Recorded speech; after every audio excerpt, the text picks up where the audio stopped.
ఇయాల రేపు ఎట్లయిపోయిందంటే, ఈ క్రైమ్ విషయానికొచ్చేసరికి ఎవ్వరు ఆలోచించట్లేదు.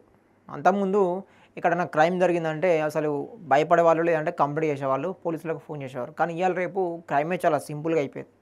ఎంత దారుణం అంటే, ఒక పాపని అల్లరి చేస్తుందని వాళ్ళ మామనే చంపేసిండట హత్య చేసి. అంటే ఎంత దారుణం చెప్పు. మాదానపేటలో దారుణమట. అల్లరి చేస్తుందని ఈడేళ్ళ బాలికను దారుణంగా హత్య చేసిన మేనమామ, అత్త అట. బాలిక కాళ్ళు, చేతులు కట్టేసి, నోటికి ప్లాస్టర్ వేసి వాటర్ ట్యాంక్‌లో పడేసిన మేనమామ, అత్త అంట.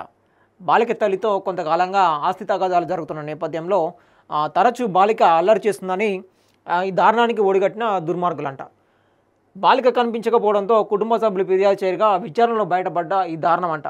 బాలిక మేనమామ, అత్తను అరెస్ట్ చేసి జైలుకు తరలించిన పోలీసులంట. సో అర్థం చేసుకోవచ్చు మనం ఎంత ఎంత గొడవలు ఉన్నా కూడా వాళ్ళ కంప్లైంట్ చేయాలి తప్పించి వీళ్ళ మామ దగ్గరికి వాళ్ళ కూతురు వస్తుందని చెప్పేసి వచ్చి గొడవ చేస్తుందని చెప్పేసి అంటే అలవాటు కావచ్చు. మరి మామయ్య దగ్గరికి వెళ్తే ఇప్పుడు పిల్లలు అనగానే మామ దగ్గరికి వెళ్తారు, అత్తమ్మ దగ్గరికి వెళ్తారు, నానమ్మ దగ్గరికి వెళ్తారు, అమ్మమ్మ దగ్గరికి వెళ్తారు. ఇట్లాంటివన్నీ జరుగుతూ ఉంటాయి. కానీ వాళ్ళకు ఆస్తి తగాలు గొడవలు ఉంటే మధ్యలో పిల్లలు ఎందుకు బలి చేయడం? పిల్లలు ఏం తప్పు చేశారు? పిల్లలు కావాలంటే పిల్లల్ని నీ దగ్గర పెట్టుకో, పంపేనని చెప్పు. ఆస్తి తగాదాలు ఇక గొడవ క్లియర్ అయితేనే అంతవరకు మేము చదువుకుంటామని చెప్పేసి ఇట్లా కూడా చెప్పచ్చు. ఇట్లా చంపేస్తే ఆస్తి రాసిస్తారని చెప్పేసి ఎవరు చెప్పారు? దానికి చట్టాలు లేవా? లేకపోతే శిక్షలు లేవా? దాని ప్రకారంగా శిక్షలు ఉన్నాయి కదా, చట్టాలు ఉన్నాయి కదా. ఆ పాప ఎవరైతే ఉన్నారో పాప చాలా చిన్న పాప. ఒకసారి చూద్దాం దాని డీటెయిల్స్. ఇంట్లోని వాటర్ ట్యాంక్లో డెడ్ బాడీ, కాలు చేతులు కట్టేసి గొంతు నులిమి చంపినట్టు ఆనవాళ్ళు. కుటుంబ సభ్యులపై అనుమానం. సెలవుల్లో అమ్మతో కలిసి అమ్మమ్మ ఇంటికి వచ్చిన 7 ఏళ్ల బాలిక ఆ వాటర్ ట్యాంక్లో శవమై తేలిందట.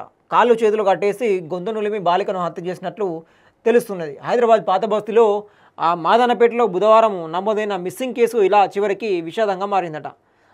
ఈ పాత బస్తీ ఉంది కదా, మాదానపేట పాత బస్తీ. అమ్మమ్మల ఇంటికి పండుగ పూట సెలవుల చూస్తూనే అమ్మమ్మల ఇంటికి పోయిందట. అక్కడ బాలిక వాటర్ ట్యాంక్లో శవమై తేలింది కనపడితే దాన్ని విచారణ కనబడతలే అని చెప్పేసి కంప్లైంట్ ఇస్తే ఆఖరికి ఈ బండారం బయటపడింది.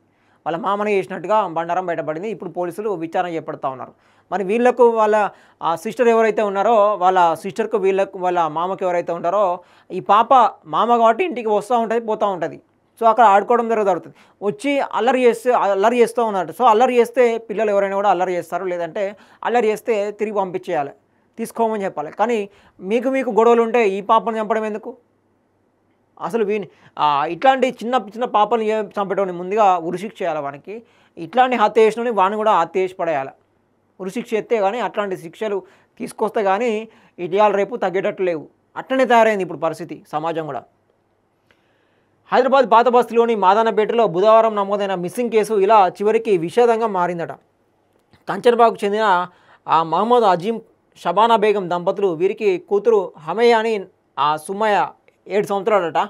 ఆమె మంగళవారం తన తల్లి షబానా బేగంతో కలిసి చావనిలోని మసీదు ప్రాంతంలో ఉన్న అమ్మమ్మ ఇంటికి వచ్చిందట. అయితే రాత్రి 7 గంటల తర్వాత చిన్న ఇంట్లో కనిపించడం లేదట. దీంతో కంగారు పడ్డ అమ్మమ్మ చుట్టుపక్కల వెతికారట. రాత్రి గడిచిన పాప ఆచూకు తెలియకపోవడంతో తల్లి షబానా బుధవారం ఉదయం పోలీసులకు ఫిర్యాదు చేసింది. పోలీసులు మిస్సింగ్ కేసు నమోదు చేసి దర్యాప్తు ప్రారంభించారట. అయితే సీసీ ఫుటేజీల్లో చిన్నారి బయటకు వచ్చిన ఆనవాళ్లు కనిపించలేదట. దీంతో పోలీసులు చిన్నారి అమ్మమ్మ ఇంటిని ఆవరణను క్షుణ్ణంగా తనిఖీ చేశారంట. అయినా ఫలితం లేకపోవడంతో అనుమానం వచ్చి ఇంటిపైన ఉన్న వాటర్ ట్యాంక్లో చూడగా బాలిక శివమై కనిపించిందట.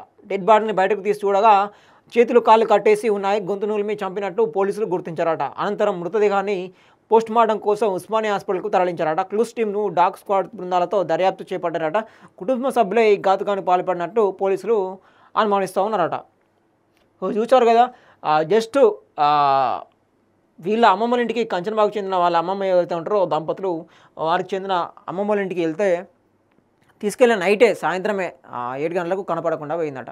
సో వీళ్ళకు గొడవలు ఉంటే వాళ్ళు గొడవ పెట్టుకొని ఉన్న సమయంలో వీళ్ళు అక్కడికి వెళ్ళిన ఎవరైతే అమ్మమ్మల ఇంటికి వెళ్తే వాళ్ళు సాయంత్రం తీసుకెళ్ళి చుట్టుపక్కల వెతికితే కూడా కనిపించిన పరిస్థితి. వీళ్ళు ఎతికారు, వాళ్ళ తరపున వాళ్ళు కూడా ఎతికారు, బంధువులు కూడా ఎతికారు. అదేవిధంగా పోలీసులు కూడా గాలిస్తే కూడా బయట ఎటువంటి ఆచూకీ కూడా సీసీ కెమెరాలో కూడా కనిపించలేదు. ఆఖరికి ట్యాంక్ పైన ఏదైతే ట్యాంక్ ఉంటుందో బిల్డింగ్ పైన ఆ ట్యాంక్లో పడేసి ఉన్నదంట. కాళ్ళు చేతులు కట్టేసి గొంతు నూలినట్టుగా ఆనవాళ్ళు అయితే పోలీసులు గుర్తించారు. సో ఇట్లా దారుణానికి ఆస్తి కోసం ఎవరినైనా చంపొచ్చు, ఆస్తి కోసము సొంత బ్రదర్‌ని చంపొచ్చు, సొంత పెళ్ళాన్ని చంపొచ్చు. ఇట్లాంటి అన్ని సంఘటనలు మనం చూస్తూనే ఉన్నాం. ముఖ్యంగా క్రైమ్ చేయడానికి మాత్రము వెనకాడట్లేదు.